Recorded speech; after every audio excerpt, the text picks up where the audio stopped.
من كل الثمرات فاسلكي سبل ربك ذللا জোরে বলুন আল্লাহু আকবার।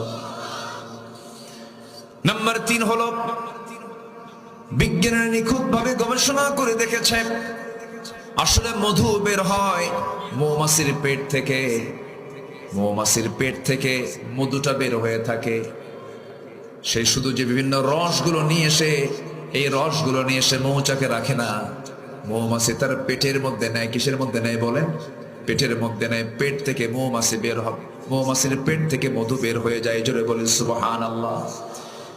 এই আশ্চর্য তথ্যটি যদিও বিজ্ঞান হালে বলছে, 19 শতকে বলেছে আল্লাহ রাব্বুল আলামিন 1500 বছর আগে রাসূলকে জানায় দিচ্ছেন, ইয়াখরুজু মিন বুতুনিহা শারাবুন মুখতালিফুন আলওয়ানুহু ফীহি শিফাউন লিন-নাস ইন্না ফী যালিকা লাআয়াতান লিকাওমিন ইয়াতাফাক্কারুন। জোরে বলুন আল্লাহু আকবার।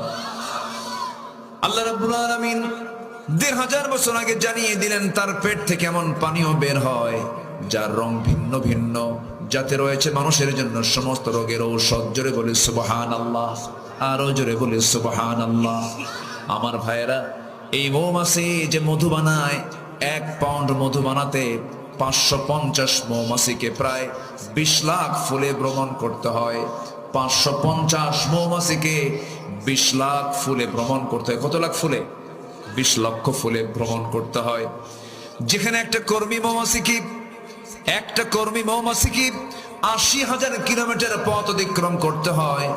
অন্য একটি গবেষণা তথ্য মতে প্রায় 14.5 লাখ কিলোমিটার পথ অতিক্রম করতে হয়, যা দিয়ে পুরো পৃথিবীকে 3 বার প্রদক্ষিণ করা যাবে। জোরে বলি আল্লাহু আকবার।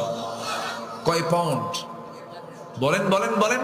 তাহলে 1 পাউন্ড মধুতে যদি 14.5 লক্ষ কিলোমিটার পথ অতিক্রম করতে হয় 550 মৌমাছির। কে দিয়েছেন? কে? আস্তে কে দিয়েছেন? আল্লাহ দিয়েছেন।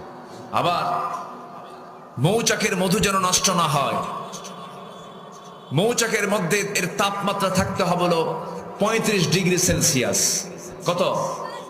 35 ডিগ্রি সেলসিয়াস।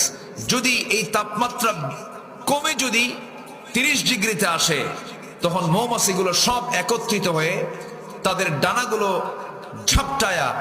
ঝাঁপিয়ে তাপমাত্রা বৃদ্ধি করে। এরকম নড়ায়, বারবার নড়ায় নিয়ে এটার তাপমাত্রা আবার স্বাভাবিক 35 ডিগ্রি সেলসিয়াসে